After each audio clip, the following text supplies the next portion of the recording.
Agora, nesta noite eu quero que você abra comigo no livro de Jó, capítulo 14, versículo 14. Jó, capítulo 14, versículo 14. Agora, Jó está no Antigo Testamento e é o livro mais antigo do mundo. Não há nenhum livro conhecido no mundo tão antigo quanto o livro de Jó.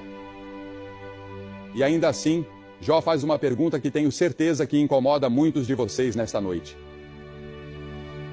Ele faz uma pergunta com a qual todo grande filósofo já lutou. Ele faz uma pergunta com a qual todo grande pensador e intelectual em algum momento se depara. Ele faz a mesma pergunta que um dos maiores cientistas deste país me fez cerca de 3 semanas atrás. Ele disse que a ciência não sabe nada sobre isso, mas ele disse: isso me incomoda e me preocupa. Aqui está a pergunta: se o homem morrer, tornará a viver? Se o homem morrer, tornará a viver? O problema da morte e da vida, ou da vida e da morte. Você nunca pensou sobre isso? Você já foi a um funeral? Por alguns momentos você fica sério, reflexivo. Naquela noite você volta para casa, vai para a cama, pensa sobre isso. Um dia desses, vão me levar até o cemitério. Vão dizer algumas palavras sobre mim. Esse é o fim? Acabou tudo? Você sabe o que a Bíblia diz? A Bíblia diz que há um tempo para nascer e um tempo para morrer. O nascimento é um evento feliz. A morte é um evento trágico. E nós choramos. Se você ler o capítulo 5 de Gênesis, verá a lista de todos aqueles homens que viveram até ficarem velhos. Adão viveu 930 anos, mas morreu. Matusalém viveu 969 anos, mas morreu. Eu li sobre um homem no outro dia no Brasil que dizem ter vivido 134 anos, mas morreu. No fim de toda a vida está a morte. A vida é muito breve, diz a Bíblia. É uma história que se conta. É a lançadeira do tecelão. É uma flor que murcha. É como a erva que seca. Henry Wadsworth Longfellow expressou isso uma vez quando disse: a arte é longa e o tempo é fugaz. E nossos corações, embora firmes e corajosos, ainda assim como tambores abafados, batem marchas fúnebres rumo ao túmulo. E é exatamente para lá que todos nós estamos indo. Está ordenado ao homem morrer uma só vez. Tu morrerás e não viverás. Agora, a grande pergunta é: você está pronto para se encontrar com Deus? Porque a Bíblia diz que está ordenado ao homem morrer uma só vez, vindo depois disso o juízo. Existe algo depois da morte de acordo com este livro. Agora, mais uma vez eu digo, não posso te levar a um laboratório científico e provar isso para você, mas este livro ensina, de Gênesis a Apocalipse, que esta vida é apenas uma sala de preparação para a eternidade, a outra vida. O Antigo Testamento ensina isso, o Novo Testamento ensina isso, Jesus ensinou isso, os apóstolos ensinaram isso. Se o homem morrer, tornará a viver? Essa é a pergunta que Jó fez. Essa é a pergunta que milhões estão fazendo nesta noite. E a resposta da Bíblia é um retumbante sim. Sim. A vida após a morte.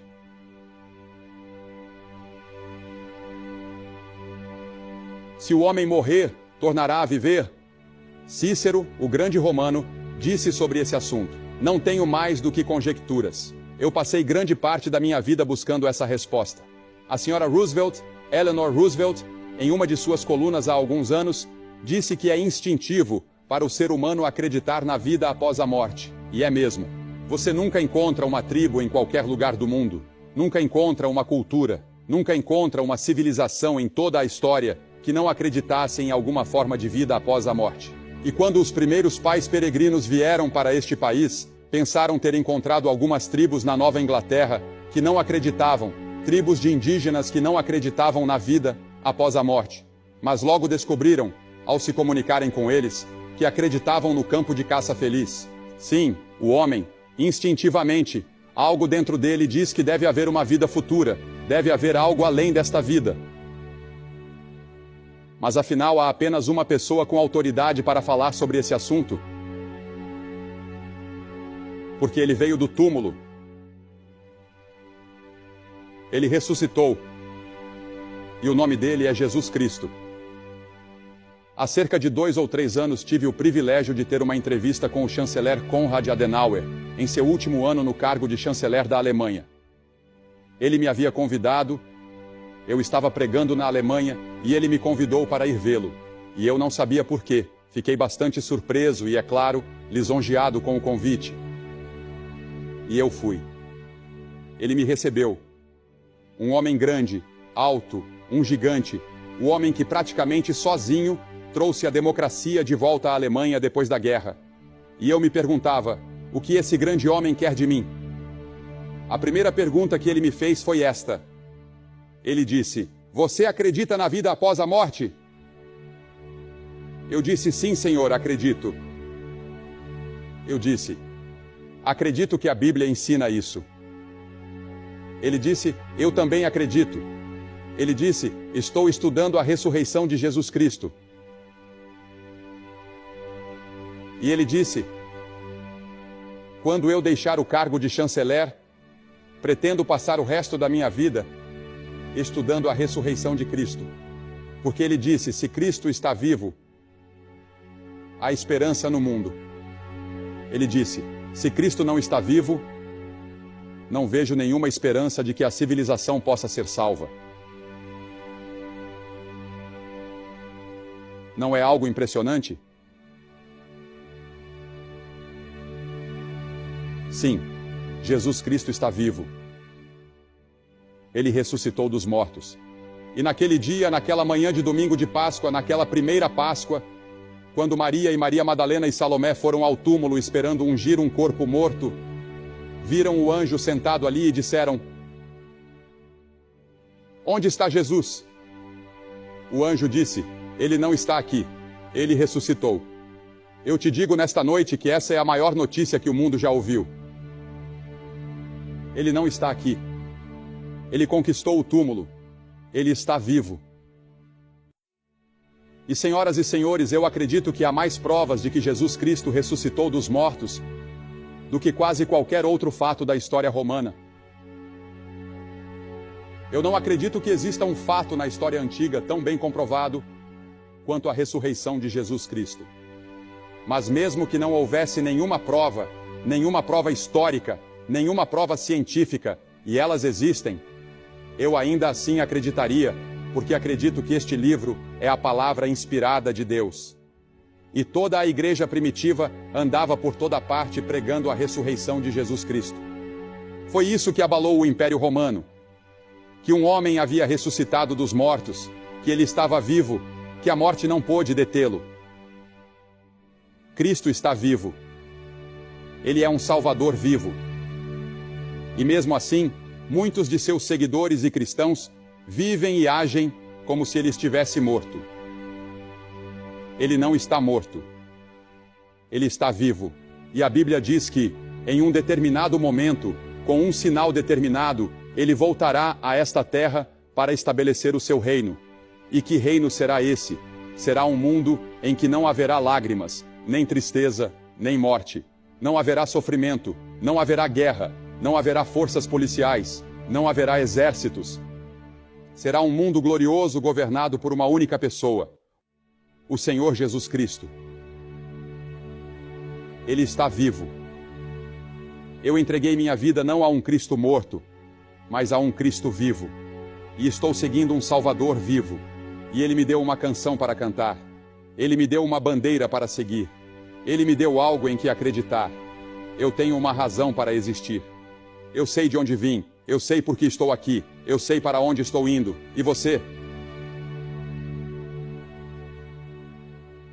Deus disse a Ezequias, ponha a sua casa em ordem. Você vai morrer agora. Você e eu vamos morrer. Porque veja, a Bíblia ensina que você e eu temos um corpo, mas vivendo dentro do nosso corpo está o verdadeiro você. Você é uma pessoa real. E essa é a parte de você que vive para sempre. Seu corpo vai para o túmulo. Mas você, o verdadeiro você, sua inteligência, sua memória, sua personalidade, vai viver para sempre e sempre. De acordo com a Bíblia, você nunca morrerá. E você vai passar 1 milhão de anos, 1 bilhão de anos, em um de 2 lugares, segundo Jesus. Não segundo Billy Graham, mas segundo Jesus. Jesus falou muito sobre o céu, mas falou 3 vezes mais sobre o inferno do que falou sobre o céu. Os outros escritores da Bíblia não falam muito sobre o inferno, mas Jesus falava sobre ele o tempo todo, no Sermão do Monte. Já ouvi caras dizendo, eu não acredito no inferno, eu vivo pelo Sermão do Monte. Bem, você nunca leu o Sermão do Monte. Jesus falou sobre isso. Agora, o que ele quis dizer com isso? Ele disse, o Filho do Homem enviará os seus anjos, e eles colherão do seu reino tudo o que causa escândalo, e os que praticam a iniquidade, e os lançarão na fornalha de fogo. Ali haverá choro e ranger de dentes. O que ele quis dizer com isso? Mateus 25:41. Então dirá também aos que estiverem à sua esquerda, apartai-vos de mim, malditos, para o fogo eterno preparado para o diabo e seus anjos. O que ele quis dizer com isso? Ele está dizendo que o inferno nunca foi feito para o homem. Ele está dizendo que Deus nunca mandará ninguém para o inferno. Se o homem vai para o inferno, ele vai por sua própria escolha. O inferno foi criado para o diabo e seus anjos, não para o homem. Deus nunca quis que o homem fosse para lá. E Deus fez tudo ao seu alcance para te manter fora de lá. Ele até deu seu filho para morrer naquela cruz para te manter fora de lá. Porque veja, quando Deus te criou, Ele te fez um ser moral livre. Você pode viver o tipo de vida que quiser. Você pode viver uma vida boa, pode viver uma vida má. Você pode quebrar as leis de Deus, pode obedecê-las. Você pode sacudir o punho na face de Deus e não há nada que Deus possa fazer. Porque ao te criar, Ele te deu o dom da livre escolha. Você não é um robô em que se aperta um botão e você obedece. Você tem o direito de resistir a Deus, de rejeitar a Deus. Mas a Bíblia diz que apesar da nossa rebelião e rejeição, Deus te ama. Ele te ama tanto que deu seu Filho para morrer pelos teus pecados. E quando Cristo morreu naquela cruz, nós não entendemos tudo o que aconteceu ali, mas sabemos uma coisa, que Ele tomou o inferno e o juízo que você e eu merecíamos. Por causa dos nossos pecados, Ele os levou naquela cruz. E é por isso que aquela expressão terrível saiu de seus lábios. Deus meu, por que me desamparaste? Porque veja, o verdadeiro significado do inferno é a separação de Deus. E naquele momento terrível, uma sombra passou entre Deus Pai e Deus Filho. Pela primeira vez desde que a eternidade começou, Cristo estava morrendo por você. E Ele sofreu as angústias do inferno. Ele se tornou culpado de mentira. Ele se tornou culpado de calúnia. Ele se tornou culpado de inveja. Ele se tornou culpado dos pecados mais sujos e imundos. E quando esses pecados entraram em sua alma, os seus pecados e os meus pecados entraram em sua alma, Deus não pôde olhar. Porque Deus não pode olhar para a iniquidade. Deus é tão santo. Cristo tomou o inferno que você e eu merecíamos naquela cruz. Agora Deus diz, receba-o. Creia nele, coloque sua confiança e fé nele, e eu perdoarei seus pecados, e eu te garantirei a eternidade em um lugar chamado céu. Está tudo disponível para você e é tudo gratuito. Tudo o que você precisa fazer é receber. Que oferta Ele te faz nesta noite? Vida eterna. Agora, a vida eterna não começa no momento em que você morre. Quando você morre como cristão, a vida eterna não começa ali. A vida eterna começa no momento em que você recebe Cristo. Agora, muitos de vocês aqui na Carolina do Sul e na Carolina do Norte e por todo o país foram criados em lares cristãos ou frequentam uma igreja vivem uma vida razoavelmente decente e meio que vivem do reflexo da religião dos seus pais. Mas você nunca realmente recebeu Cristo por si mesmo. Você nunca realmente confiou nele por si mesmo. Você não o conhece de verdade. Você não tem certeza se está realmente pronto para se encontrar com Deus.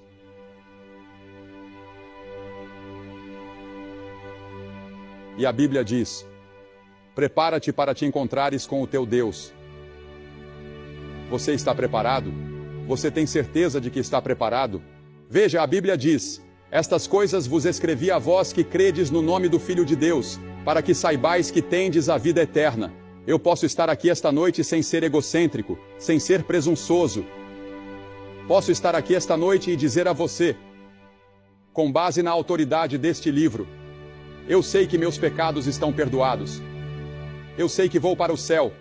Eu sei que vou viver enquanto Deus viver, porque no momento em que recebi Cristo, me tornei participante da própria vida de Deus. Agora eu vou viver 1 bilhão de anos e terei apenas começado. Eu sei disso, não por causa de qualquer bondade minha. Eu não vou para o céu porque vivi uma vida boa. Eu não vou para o céu porque preguei para grandes multidões. Eu vou para o céu por causa do que Cristo fez naquela cruz. Porque pela graça sois salvos, mediante a fé. E isso não vem de vós, é dom de Deus. Não vem das obras, para que ninguém se glorie. Nós não vamos para o céu porque somos bons. Nós não vamos para o céu porque trabalhamos. Nós não vamos para o céu porque pagamos. Nós vamos para o céu por causa do que Ele fez na cruz. E tudo o que eu tenho que fazer é receber. E é tão simples receber Cristo, que milhões tropeçam em sua própria simplicidade. Veja, Deus tornou tudo tão simples que até crianças podem crer. Ele tornou tudo tão simples e tão fácil que um cego, um surdo, um mudo podem crer. Um homem de qualquer raça pode crer. Um homem de qualquer nacionalidade, de qualquer idioma pode crer. E isso é tudo o que Deus diz que você precisa fazer para ir ao céu. Apenas crer. Agora, essa palavra crer é um pouco mais profunda do que talvez você pense. Ela significa compromisso, significa entrega, significa que eu entrego tudo o que tenho a Jesus Cristo e confio somente nele para o meu perdão e a minha salvação. Significa que no momento em que você o recebe, seu nome é escrito no livro da vida. O seu nome está no livro da vida. Você tem certeza de que vai para o céu? Você está preparado para se encontrar com Deus? Se houver a menor dúvida no seu coração esta noite de que você está preparado para se encontrar com Deus, não ouse sair daqui sem resolver isso. Por quê? Porque você pode nunca mais ter outra hora ou outro momento como este. Você não pode vir a Cristo quando quiser. A Bíblia diz: aquele que endurece o coração, sendo muitas vezes repreendido, será quebrantado de repente, sem que haja cura. Milhares de pessoas oraram por esta cruzada. O Espírito de Deus trouxe você aqui. Centenas de pessoas já vieram a Cristo nesta cruzada. O caminho está preparado. O seu coração está preparado. O Espírito de Deus está falando nesta noite. Esta é a hora. Este é o momento. E talvez você nunca mais tenha um momento como este novamente. Eu vou pedir que você entregue sua vida a Cristo, para ter certeza de que o seu nome está escrito no livro da vida, para ter certeza de que você vai para o céu e para receber esta noite a vida eterna. E aqui está como vamos fazer isso. Eu vou pedir que você se levante do seu lugar agora. Centenas de vocês, levantem-se agora e venham aqui à frente deste palco, em pé, silenciosamente e com reverência. Eu vou pedir que ninguém deixe o culto. Por favor, levante-se do seu lugar. Homens, mulheres, jovens, você pode ser membro de uma igreja, pode ser um diácono, pode cantar no coral. Levante-se e venha aqui para frente. E depois que estiverem aqui, eu vou dizer uma palavra a vocês, fazer uma oração, entregar um material e você poderá voltar e se reunir com seus amigos. É só isso. Mas é muito importante que você venha e faça essa declaração pública. Jesus disse: se você não estiver disposto a me reconhecer diante dos homens, eu também não o reconhecerei diante do meu Pai que está no céu. Levante-se e venha agora. Há algo em vir à frente que sela a decisão no seu coração. Levante-se e venha depressa. E eu vou pedir que todos estejam em oração. Inclinem suas cabeças e orem. Orem pela pessoa à sua direita, à sua esquerda, atrás de você, na sua frente. Talvez ninguém jamais tenha orado para que essa pessoa viesse a Cristo. Muitas pessoas já estão a caminho. Levante-se, junte-se a elas e venha. Que hora e que momento maravilhoso para você vir a Cristo. Nós vamos esperar enquanto você vem.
A vocês que estiveram assistindo pela televisão e estarão deixando o culto em apenas um momento, vocês podem tomar a mesma decisão e fazer o mesmo compromisso que estas pessoas estão fazendo aqui. E o mesmo Cristo que entrará no coração delas e lhes dará certeza fará o mesmo por você. Talvez você esteja sentado em um bar em algum lugar, talvez esteja na sua sala de estar em casa, ou talvez esteja na casa de um amigo, talvez esteja em algum lugar em comum que eu nem consiga imaginar neste momento, e você precisa de Cristo, você precisa de Deus em sua vida. Você pode recebê-lo agora mesmo e ele pode realizar uma transformação tremenda.